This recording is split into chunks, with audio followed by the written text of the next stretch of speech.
Hello everyone. Well, today starts week 2 for me. Well, this is, you see how my brain works? Week 2.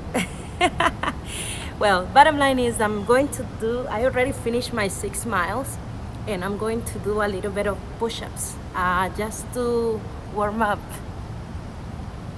And while I do this, so I don't have to think about the push-ups, I want to let you guys know I did great on my first week.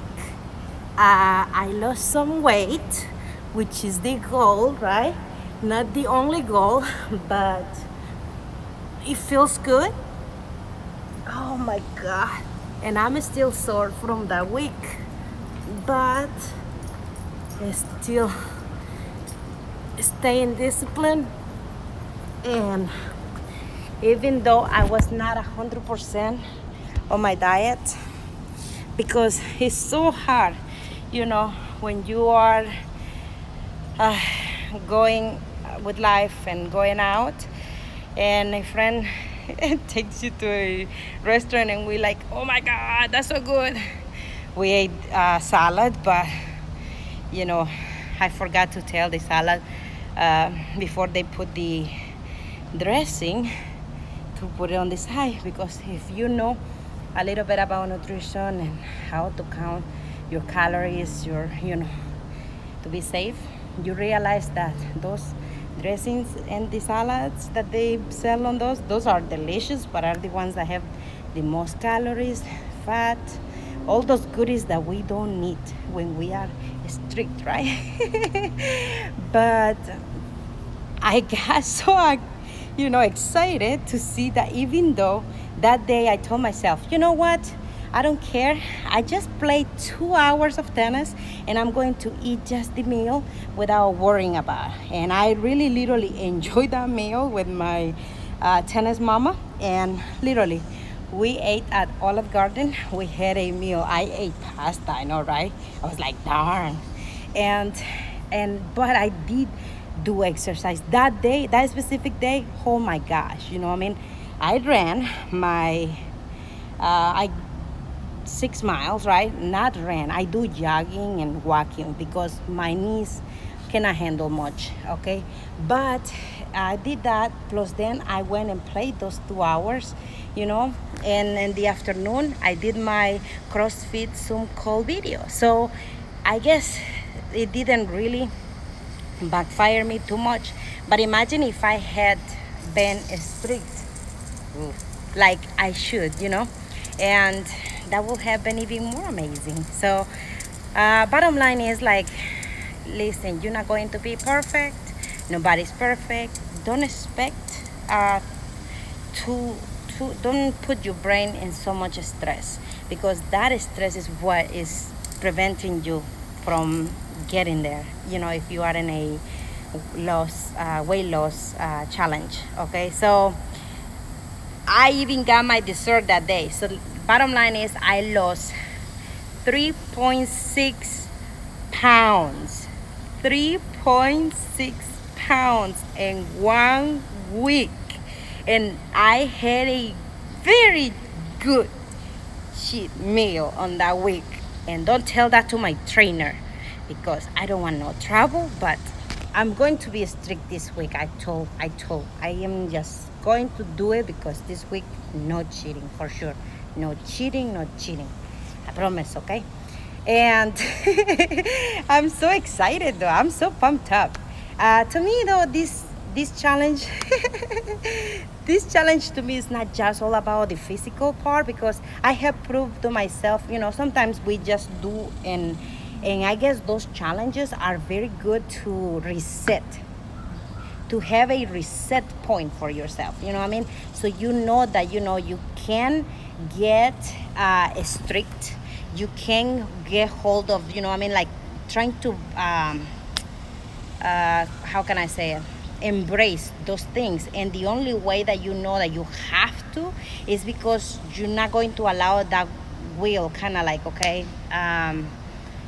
you gotta do it because you are in that challenge, right? So that's you are training your brain. Remember, everything that you are doing, stimulating from the outside, it goes back, okay, and it goes into your brain and it reroutes, okay, and it really like science. I love science and biology. Literally, that's my passion. I love how certain things that we do will rewire your brain. You know what I mean? This is the neuroplasticity that is so amazing. I have been, come on, I just found, I love digging information and I love to learn, right? And I just found that they have been doing some research on kindness. We are studying the science of kindness. I mean, like what?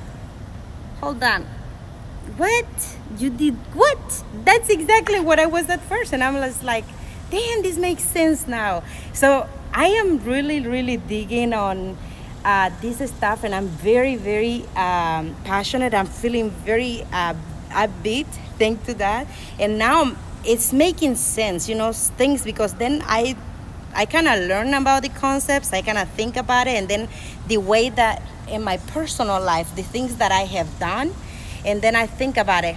Oh, you see what is true? This is what I did in the past, and this is what it led to, and now makes sense, So if you are constantly not just ask questions, you know what I mean, but I'm saying like put yourself out there, like read, but what I mean is not read just the negative feedbacks on your Facebook. I'm saying read those reliable resources. I love TED Talks, because they are places that these people come, very chosen, very special chosen people come to those TED Talks, okay?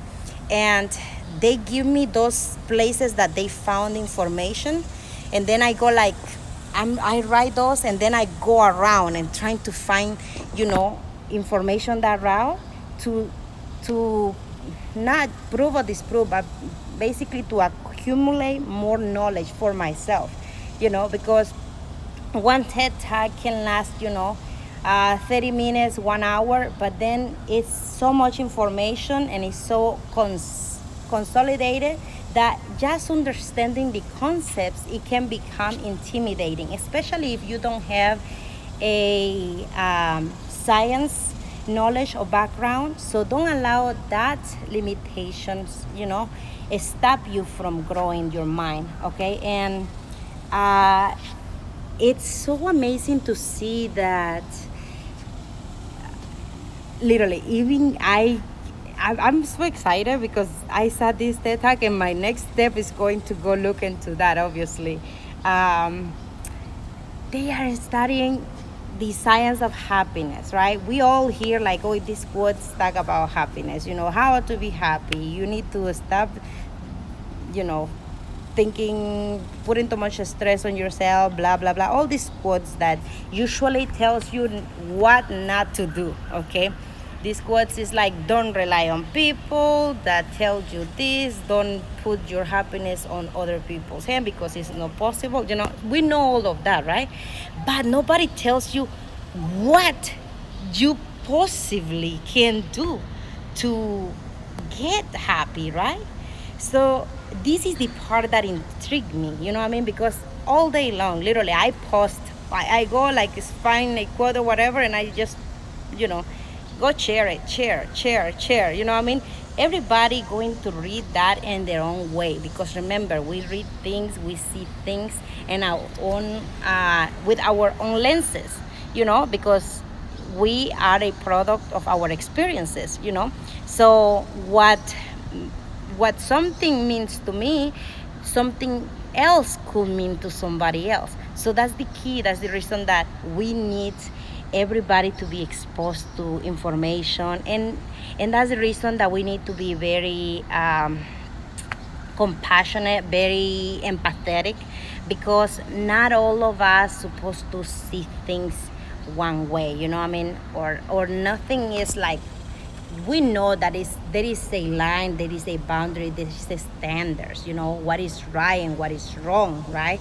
There's no question about that. But I'm saying the parts that you need to be more empathetic and more easy, Don't look at everything with the lens of judging or the uh, being harsh, on those concepts, because these people can be reacting emotionally based on their experiences.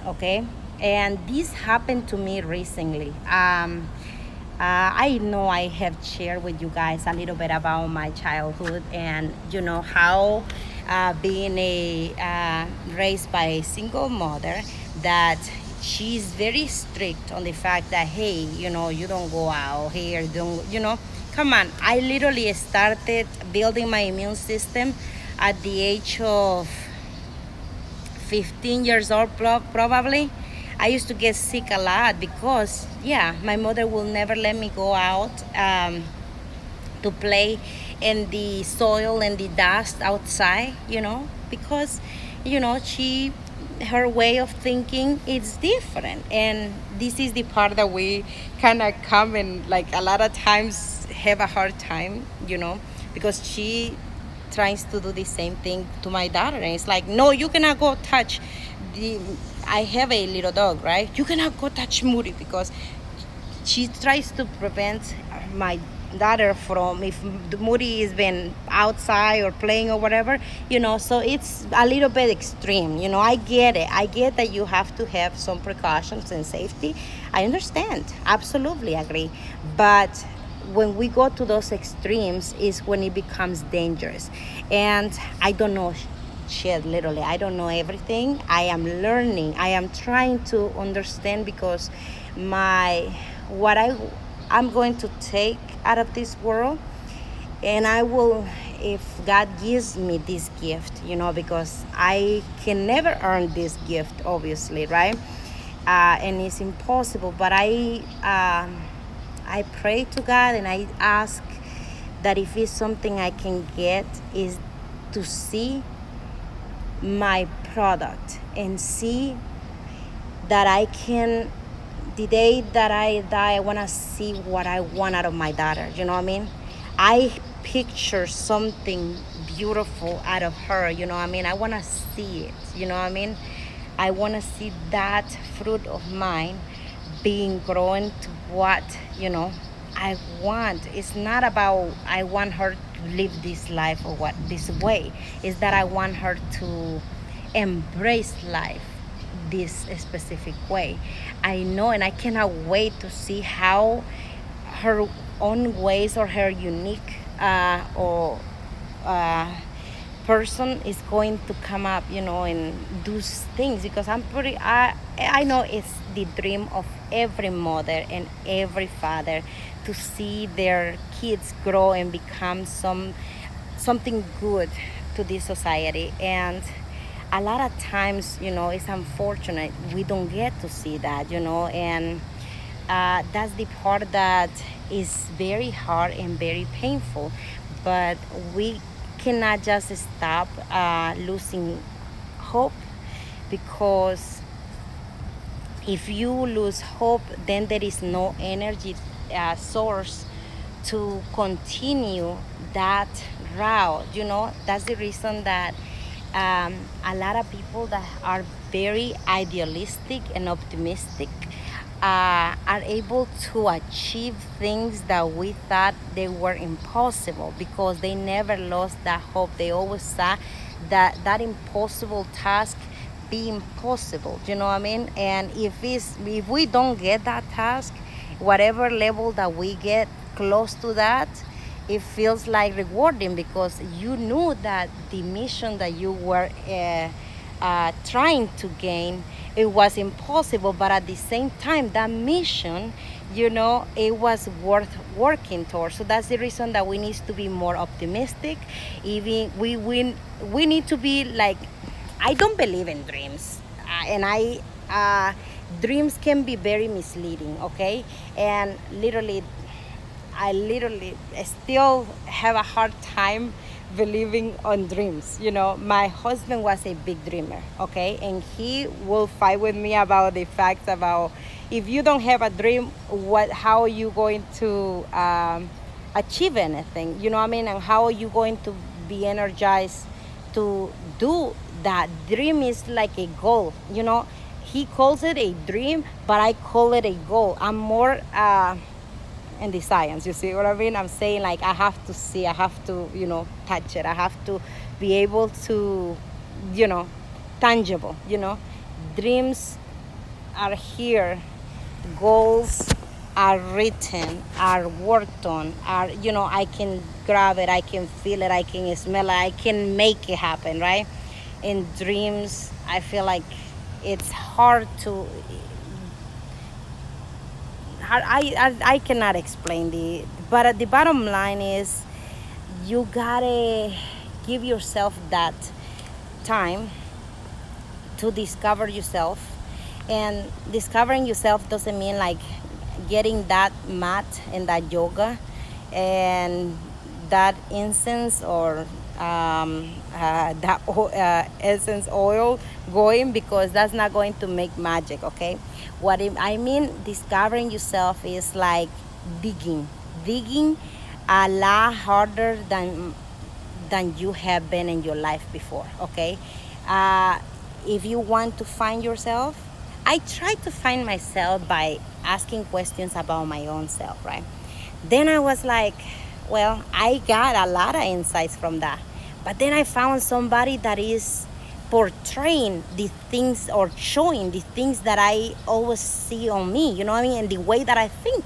And this person is doing it, and then I'm like, oh my God, I found what is this person doing. This is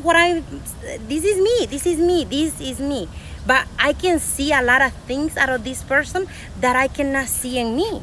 And I was like, holy crap, this is so interesting, because literally you couldn't see what the bias that you were having yourself. Because remember, even if you have a mirror, okay, a mirror is only going to show the reflection of you, okay?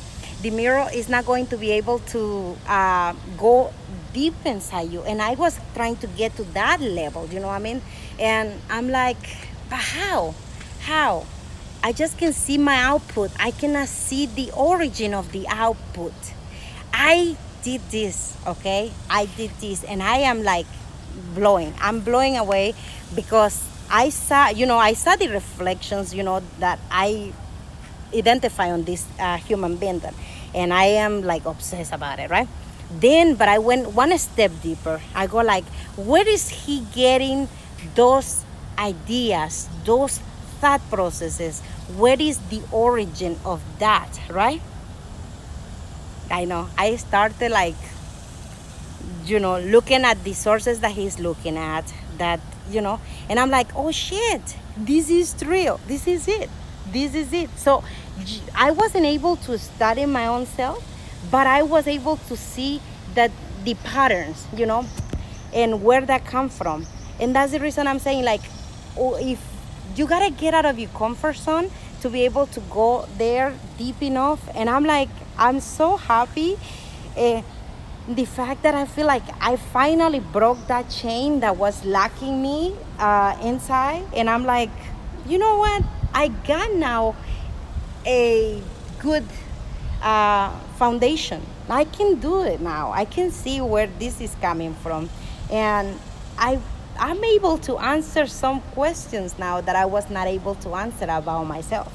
And I'm getting closer to really get my why very clear, or my purpose. If you don't understand what the why means, it's your purpose in life, So I'm like, I'm very thankful that I have decided to get into this journey, and I cannot wait to see the results of it.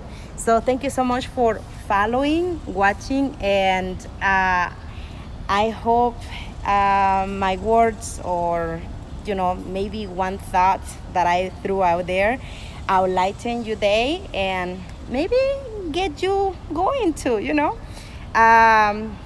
So remember, the finite game. I'm playing a finite game on my infinite game, okay? So go get that going, and I'm going to finish my push-ups, and because I'm playing that fine, finite game. Remember that game that I have to meet certain goals, right? But that's not the ultimate goal. So, God bless you all. Thank you so much for all the support. You guys are amazing. Stay positive, optimistic, change the world around you, and you'll see that others that you have changed their way of thinking will change their world around them. And when we see around, we're going to be looking at things that we thought they were impossible at one time. So I love you all. Thank you so much for being such an amazing human beings. And that's all we're doing. We're trying to get the best out of ourselves, right? God bless you all. Bye bye.